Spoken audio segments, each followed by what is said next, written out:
তারাপীঠ এমন একটি জায়গা যেখানে জীবনের আর মৃত্যুর মাঝের সীমারেখা মুছে যায়, যেখানে ভৈরব আর ভৈরবী, সাধক আর অঘরীদের আনাগোনা। আমরা অনেকেই অঘরী সাধকদের ভয় পাই, কিন্তু আপনারা কি জানেন তাদের সাধনার মূল লক্ষ্যই হলো মানুষের কল্যাণ। এই মহাশ্মশানেই সাধনা করেন বহু অঘরী তান্ত্রিক, যাদের কাছে আছে এমন কিছু গোপন টোটকা যা সাধারণ মানুষের জীবনের কষ্ট দূর করতে পারে। আজকের ভিডিওতে আমি আপনাদের শোনাবো একজন অঘরী তান্ত্রিকের দেওয়া কিছু বাস্তব টোটকা, যেগুলি তিনি মানুষের উপকারের জন্য দিয়েছেন। তারাপীঠ মহাশ্মশানে দেখা হয়েছিল এক অঘরী বাবার সাথে, যিনি বহু বছর ধরে মা তারার সাধনা করছেন।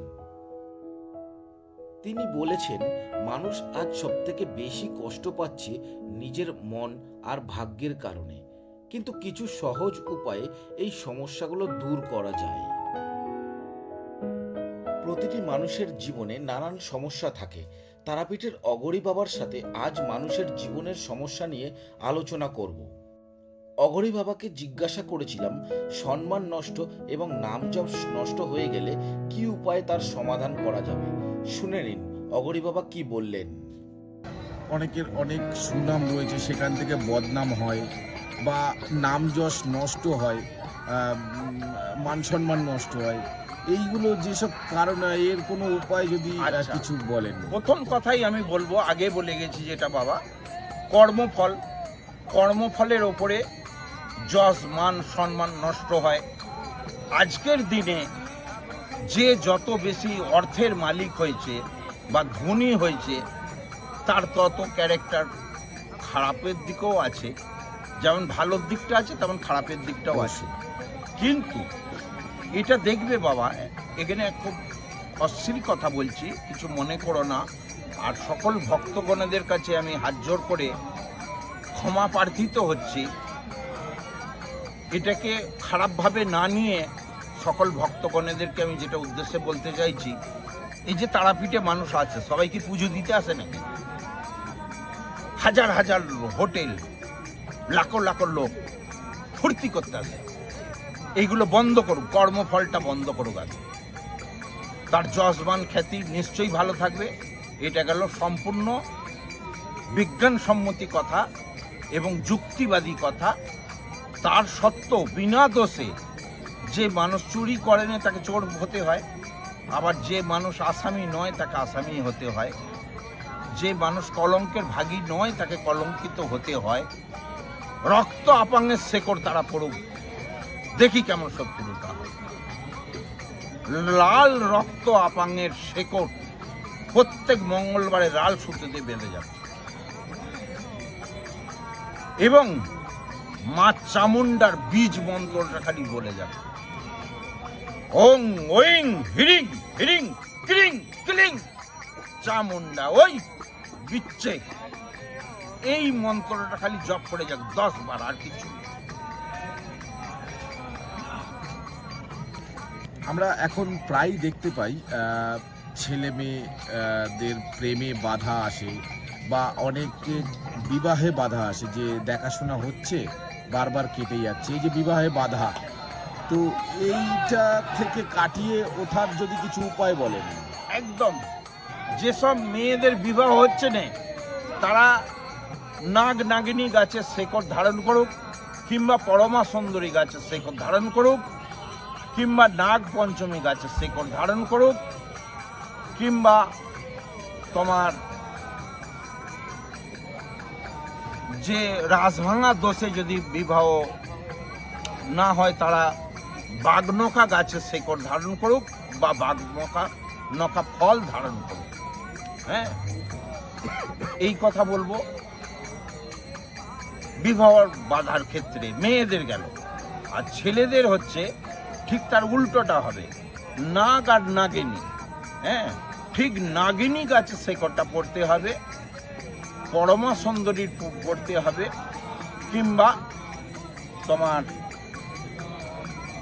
নাগ চম্পা বলে একটা গাছ আছে, হয় তার শেকড় ধারণ করতে হবে, নইলে আরেকটা গাছ আছে, সেগুলো খুব দুষ্প্রাপ্ত পাওয়া যায়, হিউডানকুনি বলে একটা গাছ আছে, তার সে খুব ভালো।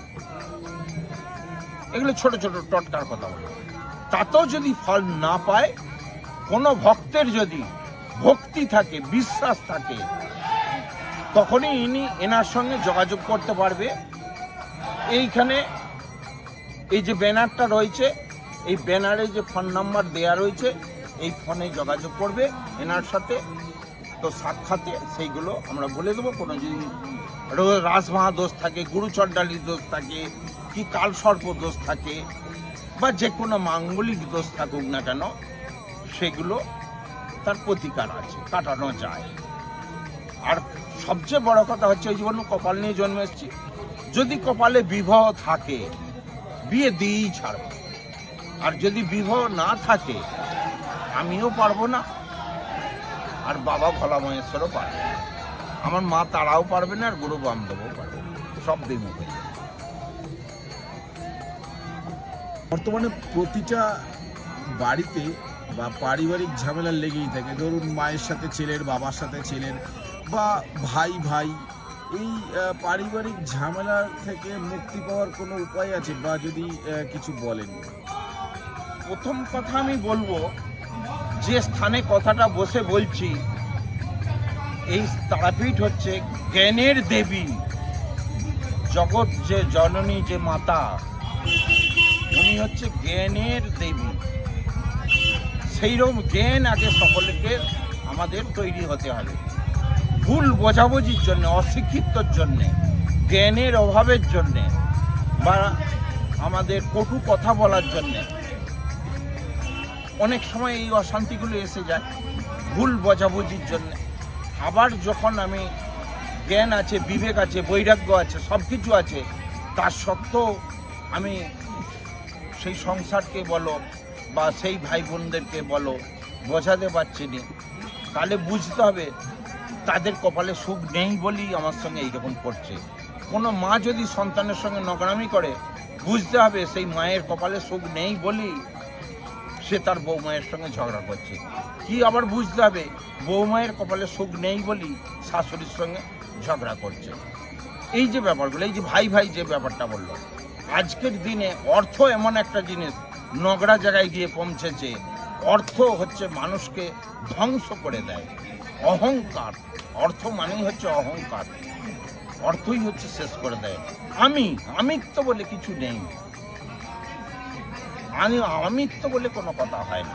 তো যাই হোক, এগুলো হচ্ছে যুক্তির কথা গেল। এছাড়াও আমি বলছি, সেই সব যারা গৃহ সংসারকে ভালোবাসে, যারা সংসারকে তৈরি করে রাখতে চায়, তাদের উদ্দেশ্যে বলছি, আপনারা কিছু কিছু ভালো ফলের গাছ লাগান, ভালো ফুলের গাছ লাগান, হ্যাঁ, তাতে করে আপনারা গৃহ শান্তিতে ফল পাবেন। এবং প্রতি গৃহেতে প্রতি সংক্রান্ত দিনে আপনারা আলপনা দেন, প্রদীপ জ্বালান, এবং বাড়িতে ধূপ ধুনো সুগন্ধি এইসব জ্বালান। বিছনা থেকে আরম্ভ করে, জামা কাপড় থেকে আরম্ভ করে, এবং নিজের শরীর থেকে না আরম্ভ করে পরিষ্কার পরিচ্ছন্নতা বজায় রাখুন।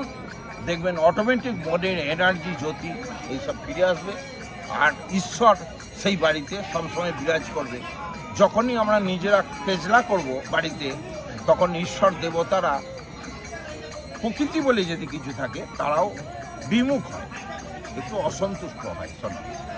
তো সেই সব মায়েদেরকে, সেই সব বাবাদেরকে, সেই সব ভাই বোনেদেরকে সকলকেই বলছি, আপনারা বাড়িতে প্রতি অমাবস্যায়, পূর্ণিমায় মাটির প্রদীপ জ্বালান, সুগন্ধি ধূপ জ্বালান, ধুনো জ্বালান, এবং আপনারা যে ঈশ্বরকে ভালোবাসেন, যে যার মনের ব্যাপার। তো প্রথম সকল ভক্তগণেদেরকে বলবো, যে যার মা বাবা তার প্রথম ভগবান, যে যার মা বাবা তার প্রথম দেবতা, এবং তারা প্রথম গুরু, এবং তারা প্রথম বন্ধু। তো আমি নিজের বাবা মাকে ভাত দিইনি, অথচ গুরুদেবের পা ধুয়ে জল খাচ্ছি, ওই ব্রাহ্মণটার পা ধুয়ে চটি চাটাচ্ছি, জল খাচ্ছি, কিচ্ছু ফল হবে না। মাকে এদিকে ধরে মারছি, হ্যাঁ, মাকে গাল দিচ্ছি, যে মা আমাকে গর্ভে ধরেছে সেই মাকে চোখের জল ফেলাচ্ছি, আর ওদিকে আমি যাকে গুরু বলেছি, দেবতা বলেছি, তো তার পুজো করছি, কিচ্ছু হবে না। ভালো কর্ম করতে গেলে কর্মই হচ্ছে তার শ্রেষ্ঠ ধর্ম, আর কর্মেতেই তাকে ফল দিয়ে আগিয়ে দেবে, বড় করে দেবে। আমরা অনেক সময় শুনে থাকি যে বাড়িতে বাস্তুদোষ থাকলে নানান রকম সমস্যা হয়, আর্থিক ক্ষতি, শারীরিক ক্ষতি, আরও বিভিন্ন ক্ষতি হয়। এই বাস্তুদোষ তো আমরা সচরাচর বুঝতে পারি না, বা কিভাবে বুঝবো, বা এর থেকে বাঁচার উপায় যদি কিছু বলেন যাতে কোনো অসুবিধা না হয়, বা বাস্তুদোষ কাটানোর উপায়। অ্যাকচুয়ালি বিষয়টা হচ্ছে বাবা, পৃথিবীর কত বছর বয়স আমি জানি না, কিন্তু পৃথিবী শুরু সৃষ্টি থেকে এখন পর্যন্ত যেসব শুধু মানুষের কথাই আমরা ধরি, গাছপালার কথা ধরি, জীব জানোয়ার প্রাণী উদ্ভিদের কথা বলি, এই যারা সব চলে গেছে কারো আত্মার কিন্তু মৃত্যু হয় না। শোনো, যেমন শোনো, কোনো আত্মার মৃত্যু হয় না। আত্মা পৃথিবীতে গিজগিজ করছে। কোনো শ্মশান বলে আছে? কোনো কব্রস্থান বলে কিছু আছে? না কোনো ভাগাড় বলে কিছু আছে? মানুষ কিছু মানছে না, সব ছোট হয়ে গেছে। আর সেইখানে যদি লোক ঘরবাড়ি করে ফেলে, কিছু মানামানি না করে যদি ওই সব মানে অর্থে বেশি হয়ে গেলে যেটা হয় আর কি, জমি কিনলো, জায়গা কিনলো, ভাগাড়েতেই বাড়ি করলো, কবরস্থানেই বাড়ি কিনলো, সেই জায়গাটা কীরকম আগে ছিল বা এখন কীরকম আছে না দেখি করে ফেললো, এবং কিছু না মেনেই যা কিছু করে ফেললো। এতে করে তো অনেক সমস্যা লাগে। কিন্তু যেমন শুভ শক্তি আছে, অশুভ শক্তি আছে। অশুভ শক্তি যখন সেই বাস্তুতে গ্রাস করে, ঘর করারও তো কিছু নিয়ম আছে, বিধি আছে। যে জায়গাটায় আমি শান্তিতে থাকবো, মানে আমার মাথার ছাদ হবে, পায়ের তলায় মাটি হবে, মাথার ছাদ হবে এবং শান্তিতে ঘুমোবো, সেইটাকে আগে নিজেদেরকে ঠিক হয়ে তার বাঁধনটাকে আগে নিজেদেরকেই করতে হবে। কিছুই নয়, সামান্য একটু নিয়ম শৃঙ্খলা মেনে চলো, তাহলেই শান্তি ফিরে আসবে। তার সত্ত্বেও বাড়িতে আসবানি যেসব দোষগুলো হয়ে যায়, সেগুলো আমাদের নিজেদের দোষের কারণে একটা হয়ে যায়, নিজেদের ভুলের কারণে হয়ে যায়। যেমন ঈশান করে পায়খানা বাথরুম করে ফেলল, কি বাড়ির দক্ষিণ দিকে জলের ড্রেন করে ফেলল, এগুলো কিন্তু ঠিক নয়। সকল মানব জাতির উদ্দেশ্যে কথা বলছি, মানব জাতি, আমি কোনো জাতের কথা বলছি নি, ওই হিন্দু মুসলিম বা আরো বিভিন্ন 1036 জাত আছে ওইসবের কথা বলছি না, মানব জাতের উদ্দেশ্যে কথাটা বলছি। সেগুলো একটুখানি নিয়ম মেনে চললেই হয়। এছাড়াও যেসব দোষগুলো আছে, তারা বাড়িতে তেসিরে মনসা, সাদা আকন্দ, কাঁচা হলুদ বসাক, এবং সেই বাস্তুতে, এবং যদি ফ্ল্যাট বাড়ি হয় তাতেও তারা টবেতে কিছু গাছ লাগাতে পারে। হ্যাঁ, যেমন সাদা আকন্দ লাগাতে পারে, সাদা জবা লাগাতে পারে, সাদা কুচ লাগাতে পারে, সাদা লজ্জাপতি লাগাতে পারে, সাদা করপি লাগাতে পারে, এবং সাদা আকন্দও লাগাতে পারে। আর যাদের গ্রামে বাড়ি, মফস্বল এরিয়ায় বাড়ি, তারা মাটিতে লাগাবে। তাহলেও গাছ কখনো মিথ্যে হয় না। মানুষ মিথ্যে হয়ে যাবে, কিন্তু গাছ বেইমানি করে না, গাছ কখনো মিথ্যে হয় না। গাছ হচ্ছে সত্য, আর গাছ থেকে নিয়ে সব ওষুধ তৈরি হয়। বর্তমানে আমাদের প্রত্যেকটা মানুষের এবং প্রত্যেকটা সমাজের সাধারণ মানুষের আর্থিক সমস্যা লেগে থাকে। এই আর্থিক সমস্যা কাটিয়ে আমরা যাতে একটু ভালো থাকতে পারি, যদি তার জন্য কিছু উপায় বলে দেন। প্রথম কথা হচ্ছে এটা কি বাবা, আমি বলবো, যখন আমরা মানব রূপে পৃথিবীতে জন্মের সৃষ্টি করে মানে এসেছি, তো ভাগ্য নিয়েই আমরা জন্মে এসেছি, আর কর্মফলের ওপরে সব কিছু নির্ভর করছে, আমাদের ভাগ্য নিয়ে দাঁড়ানো।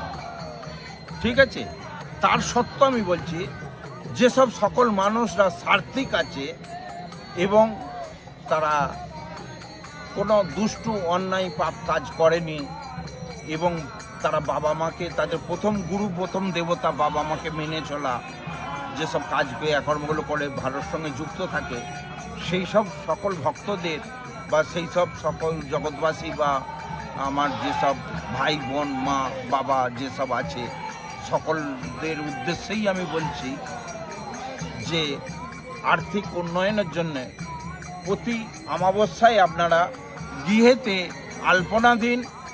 প্রতি অমাবস্যায় গৃহের মেন দরজার দু সাইডে দুটো ঘিয়ের প্রদীপ জ্বালান কর্পূর দিয়ে, এবং তাতে দুটো করে লবঙ্গ দিয়ে দিতে পারেন, এবং কালো তিলও আপনি দুটো করে দিতে পারেন। এছাড়া আয় উন্নতর জন্যে আপনারা বাড়িতে সাদা অপরাজিতা গাছ লাগান। আর যে কোনো শুভ কাজে প্রয়োজন হলে গাছ যদি নাও লাগাতে পারেন তাহলে অপরাজিতার নামটা কেন এলো? দেবতার দুর্গার আর এক নাম হচ্ছে অপরাজিতা।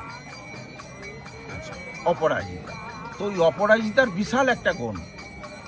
কেউ যদি অর্থর জন্যে ভাগ্য নিয়ে যে বললাম জন্মে এসেছে, অপরিচিত শিকড় ধারণ করে লটারি কাটতে যায়, সে লেগে যেতে পারে, তার কোটিপতি হয়ে যেতে পারে। কিন্তু ভাগ্য নিয়ে যে এসেছে, সবাই তো ভাগ্য নিয়ে আসেনি, ঠিক আছে?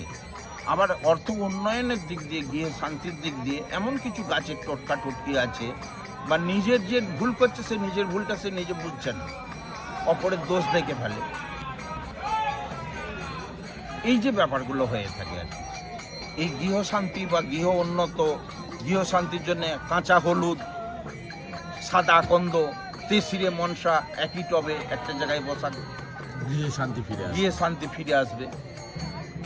আচ্ছা, যারা আমাদের ছাত্রছাত্রী ভাই বা বোনেরা রয়েছে, তাদের অনেকেরই পরীক্ষায় ফেল করে যায়, একটু পড়াশোনার দিকে মন অন্যদিকে যায়, তো তাদের পড়াশোনার উন্নতির জন্য যদি কিছু উপায় বলে দেন। হ্যাঁ, প্রথম কথা আমি ছাত্রছাত্রী বা শৈশব শিশু সন্তানদের যেসব কথা বলবো, তারা আমার ভাই বোন হতে পারে, তারা আমার নাতি নাতনি হতে পারে, তারা আমার ছেলে মেয়ে হতে পারে, তারা যে কোনো মায়ের সন্তান, মানে কথা বলছি।